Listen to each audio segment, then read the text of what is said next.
हरियाणा में एक और जहां डॉक्टर आज अपनी हड़ताल पर रहे, तो वहीं स्टाफ नर्स द्वारा भी सरकारी अस्पतालों में हड़ताल की गई। आपको जानकारी दे दें कि आज स्टाफ नर्स की ओर से सुबह 9 बजे से 11 बजे तक पेन डाउन स्ट्राइक की गई और इस दौरान स्टाफ नर्स ने अपनी मांगों को लेकर सरकार के खिलाफ जमकर नारेबाजी की। आपको बता दें कि लंबे समय से स्टाफ नर्स जो है वो अपनी मांगों को पूरा करने के लिए सरकार से गुहार लगा रही है, लेकिन अभी तक उनकी मांगों पर गौर नहीं किया गया है, जिसकी वजह से रोष जो है वो अब स्टाफ नर्स में देखने को मिल रहा है।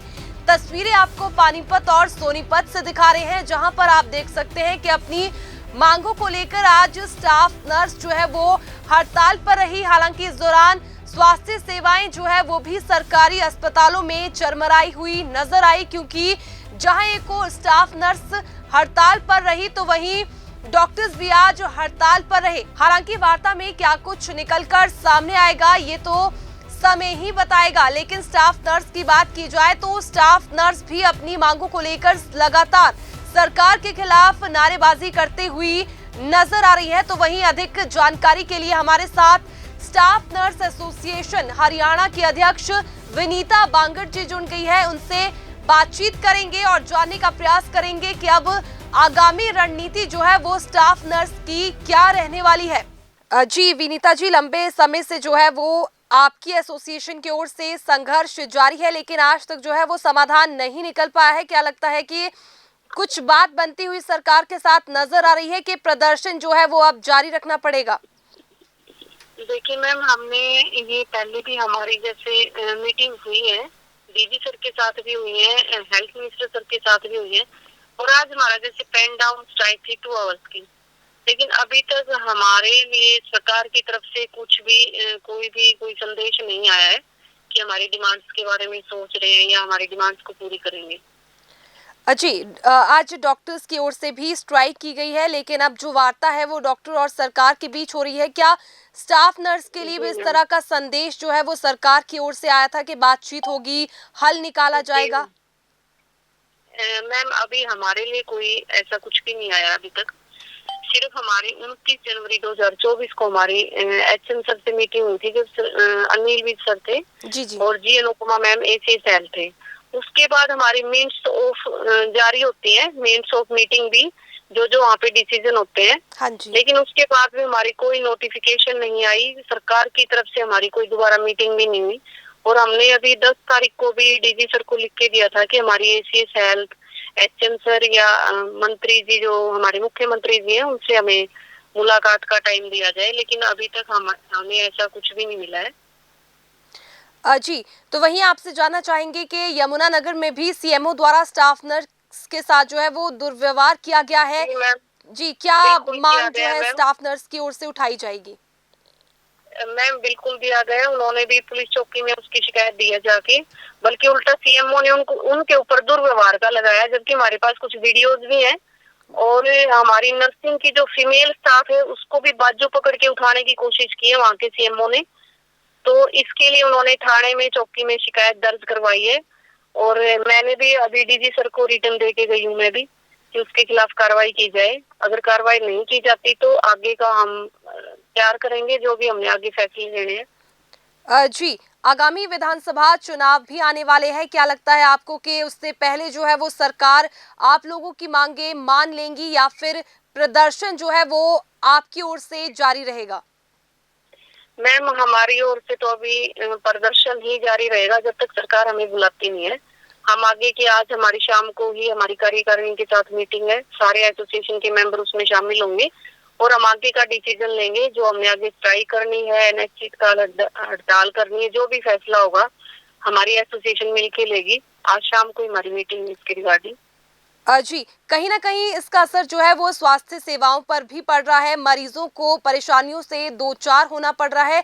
इसे लेकर आपका क्या ख्याल है कि कहीं ना कहीं जो आपकी हड़ताल है वो आपकी मांगों को लेकर तो जरूर है, लेकिन मरीजों को इसका खामियाजा भुगतना पड़ रहा है? मैम, आप ये समझ सकते हैं सबसे ज्यादा दुख इस चीज का नर्सिस को ही होगा, क्योंकि आपको भी पता है दिन रात पेशेंट के कांटेक्ट में सिर्फ नर्सिस ही होती हैं। अगर पेशेंट को थोड़ी सी भी तकलीफ होती है कि नर्स को सिस्टर को बुलाता है, और यही यहाँ पे हो रहा है। हमने आज इसलिए इमरजेंसी सेवाएं हमने चालू की थी, लेबर रूम हमने बंद नहीं किया, इमरजेंसी हमने चालू रखी ताकि मरीजों को कोई परेशानी ना हो। लेकिन हमारी ये मजबूरी हो जाएगी मैम, क्योंकि आप खुद देख रहे हैं कि डॉक्टर्स की फिर भी 3-4 बार मीटिंग हो चुकी है, हमारी कोई भी मीटिंग नहीं करवाई गई है, डीजी हेल्थ के द्वारा लगाओ या एसीएस हेल्थ के द्वारा।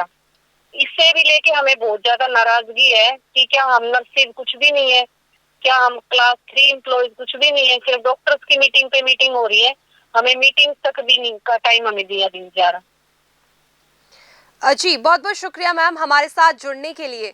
तो वहीं हमारे साथ जुड़ी थी स्टाफ नर्स एसोसिएशन की अध्यक्ष विनीता बांगड़ जी, जिन्होंने बताया कि किस तरह से लगातार जो है स्टाफ नर्स की ओर से सरकार के समक्ष मांगे रखी जा रही है, लेकिन अभी तक मांगे पूरी नहीं हो पाई है। लेकिन आगामी जो रणनीति है वो भी आज कार्यकारिणी की बैठक में तय की जाएगी। साथ ही ये भी तय किया जाएगा कि आने वाले समय में किस तरह से हड़ताल की रूपरेखा रहेगी। क्या मरीजों को इसी तरह परेशानियों से दो चार होना पड़ेगा या सरकार की ओर से कोई ठोस कदम जो है वो नर्सों की मांगों पर उठाया जाता है। सर मेरा नाम विनीता बांगड़ है, मैं राज्य प्रधान हूँ नर्सिंग वेलफेयर एसोसिएशन हरियाणा। तो किन डिमांड्स को लेकर जो है आप स्ट्राइक कर रहे हैं, क्या फर्स्ट डे है या पहले भी स्ट्राइक किया? सर इससे पहले भी हमने ब्लैक पेजेस लगाए थे जनवरी 2024 में, तब हमारी डीजी सर ने की तरफ से हमारे पास लेटर आया था कि आपकी मैंने मीटिंग हेल्थ मिनिस्टर जी से फिक्स करवा दी है। तो 29 जनवरी को ये हमारी मीटिंग थी, अनिल विज थे और उसमें जी अनुपमा जी थी एसीएस हेल्थ। तो उसमें हमारी मिनट्स ऑफ मीटिंग भी जारी कर दी गई थी, लेकिन उनकी कोई अभी तक नोटिफिकेशन नहीं आई। हमारी डिमांड से 7200 नर्सिंग अलाउंस जो कि सेंटर में 1998 से मिल रहा है।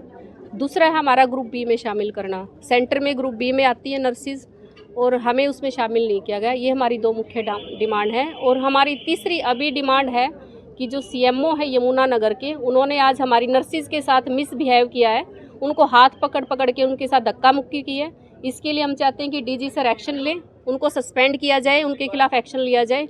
अगर नहीं लिया जाता तो हम एक फ़ोन से ही पूरे हरियाणा की एसेंशियल सर्विसेज भी बंद करवा देंगे, क्योंकि हमारे लिए हमारा सम्मान सबसे बड़ा है, हमारी डिग्निटी सबसे बड़ी है।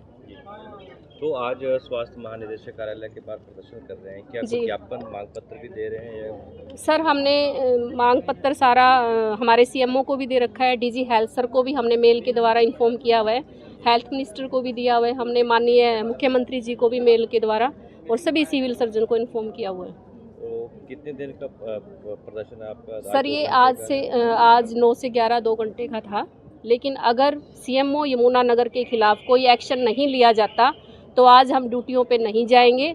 हम सारे हरियाणा की एसेंशियल सर्विसेज बंद कर दी जाएंगी, उसमें सारा एनएचएम का स्टाफ भी, नर्सिस भी बाहर होंगी, कॉन्ट्रैक्ट और रेगुलर सबको बाहर लिया जाएगा। हमारी प्रमुख मांगे जो हम समय पर सरकार को देते रहे हैं, जिस पे सरकार ने कोई सुनवाई नहीं की है, उन्हीं के उपलक्ष्य में आज हमने 9 से 11 2 घंटे की हमने स्ट्राइक करी है। अगर हमारी मांगे नहीं मानी गई तो हम आज वर्चुअल मीटिंग करेंगे और आगे की कार्रवाई जो हमारी की जाएगी। हमारी प्रमुख मांगों में है कि हमें 7200 का नर्सिंग अलाउंस दिया जाए, जो कि केंद्रीय तर्ज के ऊपर जो नर्सिंग ऑफिसर्स को दिया जाता है, जो हमें हमारे हरियाणा में जो नर्सिंग अधिकारी जो कार्य उनको नहीं मिलता है। तो हमें प्रमुख मांग जो हमारी है वो 7200 नर्सिंग अलाउंस की है। इसके अलावा हमारा जो नर्सिंग अधिकारी का जो कैडर है उसको ग्रुप बी में रखा जाए, ये हमारा पुरानी मांग है। इसके ऊपर भी सरकार ने अभी तक कोई कार्रवाई नहीं की है। इसके अलावा हम चाहते हैं कि जितने भी सीनियर नर्सिंग ऑफिसर्स के पद हैं और जो मैट्रन के पद हैं वो समय समय प्रमोशन की एक नीति बनाई जाए और समय समय पर उनको भरा जाए। इसके अलावा जो हमारे नर्सिंग अधिकारी है जिनके पास एमएससी नर्सिंग की हुई है, जिन्होंने पोस्ट बेसिक बीएससी नर्सिंग की हुई है, बीएससी नर्सिंग की हुई है, उनको जो है पदोन्नति करके उनको जो नर्सिंग स्कूल हैं, नर्सिंग कॉलेजेस हैं, उनके अंदर उनको प्रमोशन के रूप में उनको वहाँ पर रखा जाए। ये हमारी प्रमुख मांगें हैं। अगर मांगे आपकी पूरी नहीं होती तो आगे क्या रणनीति रहेगी? आज हमारी वर्चुअल मीटिंग है, जितने भी हमारे ज़िला स्तर के ऊपर जितने भी प्रेसिडेंट हैं और जो हमारे कमेटी है, जो हमारी यूनियन है, स्टेट प्रेसिडेंट हैं, वाइस प्रेसिडेंट हैं, उनकी एक मीटिंग है, उसके बाद आगे का निर्णय लिया जाएगा। आज की जो ये 9 से 11 की हड़ताल थी, इसमें क्या क्या सेवाएं बाधित हुई? इसके अंदर जो हमारी ओपीडी जो सेवाएं हैं वो तो चलती रही हैं, लेकिन आज हमारे जो डॉक्टर्स हैं वो भी स्ट्राइक किए थे, तो ओपीडी के अंदर जो रेगुलर ओपीडी है वो शायद नहीं चली, इमरजेंसी सेवाएं हैं वो चलती रही हैं। एनएचएम वगैरह भी साथ? नहीं, एनएचएम की तो अलग है यूनियन है। हमारी नर्सिंग ऑफिस जो रेगुलर जो हमारे जो अधिकारी हैं वो ही आज स्ट्राइक किए थे 2 घंटे। इसमें जो आईपीडी के अंदर जो है वो हमने सुबह से जो 7 बजे से जैसे आ जाता स्टाफ, तो उन्होंने सुबह की दवाइयाँ दे दी लेकिन जो 9 बजे से लेकर 11 बजे तक है वो हमारे यहाँ पे धरने